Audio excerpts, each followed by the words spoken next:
You're on. Hi again. Welcome to Records, Rock Records at You.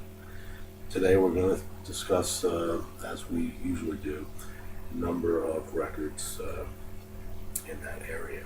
And this one is the Allman Brothers, Brothers and Sisters. This is a highly successful album with perhaps their most well-known song, Rambling Man, frequently played still to date on the radio.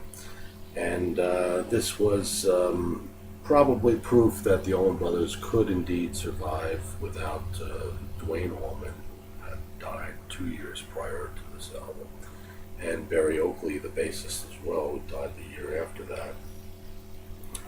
They went on for many years with perhaps most of the same personnel, and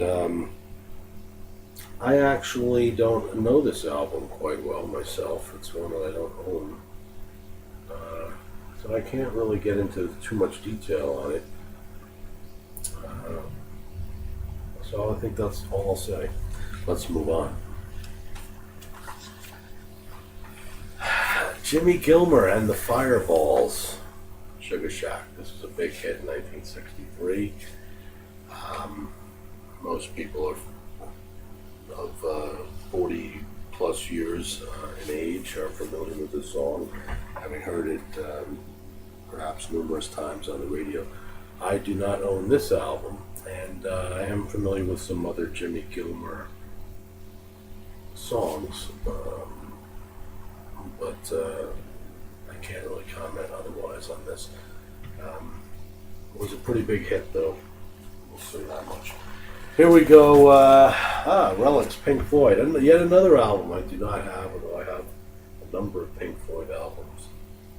Always was curious about Relics as to what was on it, which I think I'm more or less reading for the first time ever. Several of these songs I'm not familiar with, but certainly like to hear. Several of them I am, and those I like very much. This was predominantly, essentially, all Sid Barrett, PinkFloyd. The Blues Project, Projections. This is a very good album. I have this album, although it's not in great shape. This album I have a certain affection for because it mentions the college where I went to college as a place where they had played.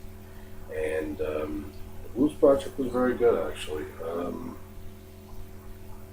Highly energetic rock blues, good playing, performance, and their other albums are pretty good too, although I'm not highly familiar with them. Here we have, of course, something that many people are familiar with, the third Led Zeppelin album from 1970. Has a slew of good Led Zeppelin songs, as really all their albums do. The big one on this was Immigrant Song, which may have actually been a single. They barely put out any singles. And I actually like this album. I didn't like it as much for a long time as I grew to. I haven't played it in a long time, but it actually is a very good album. Great album, even. And here, of course, the Beatles story. This is one of two albums that I bought when I was in England with my family, and in London, I walked down the street to a record store and bought two Beatles albums. God, I wish I had the knowledge I have now, because I could only just, in fact, I don't want to know what was really probably sitting in the bins feet away from me as I bought this in 1975.